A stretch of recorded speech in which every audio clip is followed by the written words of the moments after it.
I did not want to be married. Well, actually, that's not true. I wanted to be married, but not to the person I was married to. I had gotten involved with another person, had developed a very strong relationship with her, and was now feeling madly in love with her to the point where I was willing to sacrifice everything in my life to be with her. My career, my marriage. I even convinced myself that I could be a good dad seeing my children every other weekend because as long as I was with her, life would be wonderful. Nobody had ever understood me like she did. I'd never been so open and transparent with anybody as I'd been with her, and she was being just as open and transparent with me. And so I knew about her fears, her strengths, her weaknesses, her idiosyncrasies, and she knew the same about me. And yet, she accepted me fully anyway, although she knew I wasn't perfect. And I accepted her, even though I knew she wasn't perfect. But that acknowledging that the other person was not perfect was intellectual. It wasn't emotional. Because in my mind, even though I knew she wasn't perfect, I felt she was. And she felt the same way about me. And because that was so strong, I was willing to sacrifice anything to be with her. And so my wife, Alice, when she discovered I was having the affair, did the kinds of things that people do. She did what almost everybody does. And there was nobody really to help her back in those days. And so she whined, she pled, she begged. She tried to manipulate me. She threatened me. She tried to use guilt. Not threaten me physically, but threaten me in terms of what she could do to my reputation, etc.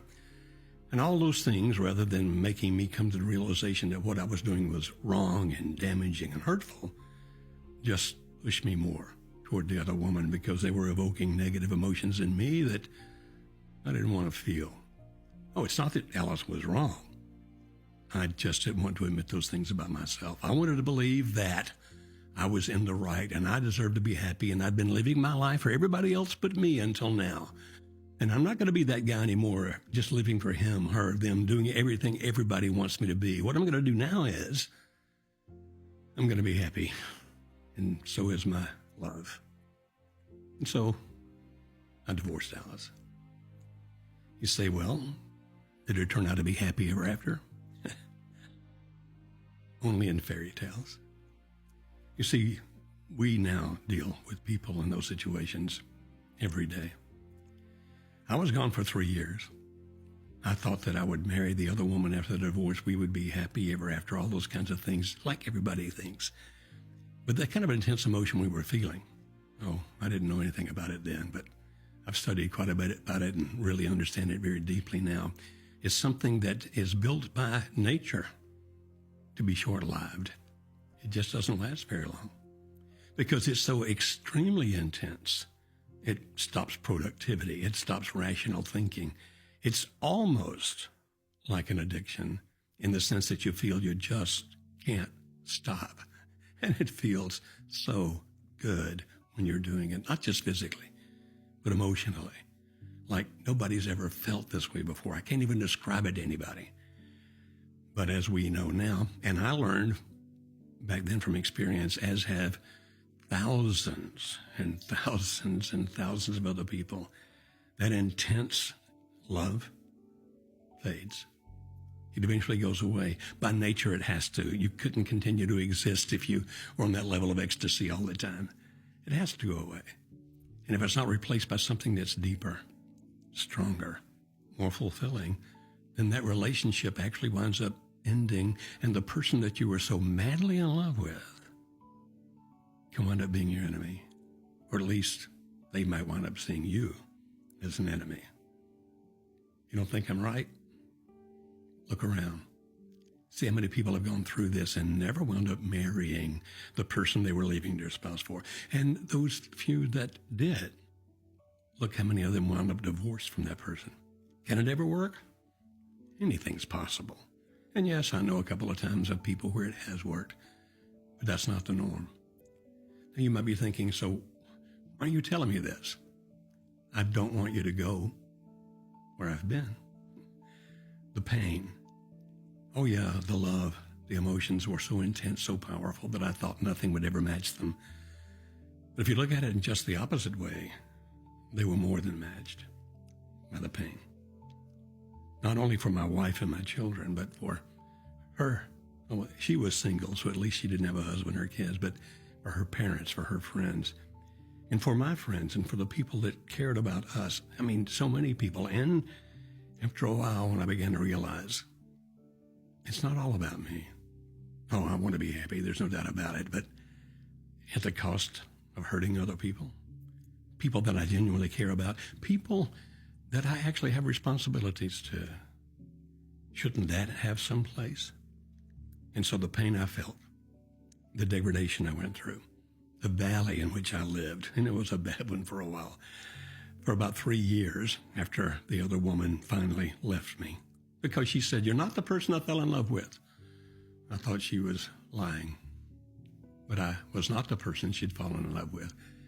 I truly had gone from being the person who cared about other people to the person who cared only about himself and my lover, but nobody else. The new me, the one that this is the real me, was somebody she didn't love at all. And so after she left me, I did not immediately go back to my family. I lived for a while in a very bad lifestyle, going places I never thought I'd go, doing things I never thought I'd do, saying things I never thought I'd say, hurting a whole lot of people. Chief among those hurt was me. Until finally, I began to realize that Alice had changed significantly. Oh, it wasn't her job to have to change to save me, but she had changed because she was the only person she could control. She'd become stronger. She'd become even more beautiful in my eyes, inwardly and outwardly. She had done all kinds of things to improve herself and to go on with life without me. Now, it wasn't the fact that I now wanted her because I didn't have her. It was the fact that I now wanted her because I saw who she really was, that I wasn't seeing when I was involved in the affair. And from her strength, I was drawn back and finally realized the error of my ways. And finally, after 3 years of divorce, asking, "Will you take me back?" She was already dating somebody else. She had to think about it, and she asked a lot of her friends, and they all said no, but she did. By the way, at the time of this recording, that was 37 years ago when she remarried me. And now we spend our lives deeply in love with each other, very much in love with each other. We pray together every night, for example. And we spend our lives trying to help other people not go where Joe went, where I went, and other people to learn how to be as strong as Alice was. Now, if what we did for people was only based on our story, it'd be very limited in value. But over the years, as a matter of fact, the last 3 decades, we have learned more and more through education and experience and working with thousands and thousands of couples, earning a PhD, a doctorate degree, all those kinds of things. We have learned how to help people in all kinds of marriage situations. So if you think, "Wow, I don't believe you, Dr. Beam. I think I'm going to be happy ever after," my response is, when that falls apart, will you call us and let us help you then? And if you have a spouse who is saying, if your spouse is the one that's in love with somebody else and you're saying that he or she is so madly in love with another person, there is no hope. Alice thought the same thing, but she learned that there are things that she could do, not to change me, but to change her, and that would have a powerful effect over time. We can teach you how to do that. Or if you're the third part here, the person who is involved with somebody who's married, and you felt some degree of pain and within yourself thinking, "I love him, I love her, I want to be with him, I want to be with her, but there's a part of me that knows that I'm tearing up a family," then would you have the strength to tell the person that you're in love with, "I want to do what's right. I have to stop contact with you"? And maybe, just maybe, you might want to talk with one of our coaches who can help you do that. Or one other. You might be the person that, as I was describing all these things, found yourself thinking, yes, I am that person, but I'm already to the point where my guilt or where the relationship I have with this other person is beginning to fail. It has some pain points in it that weren't there before. I'm beginning to discover he or she is not as perfect as I thought. Call us. You see, if you contact us,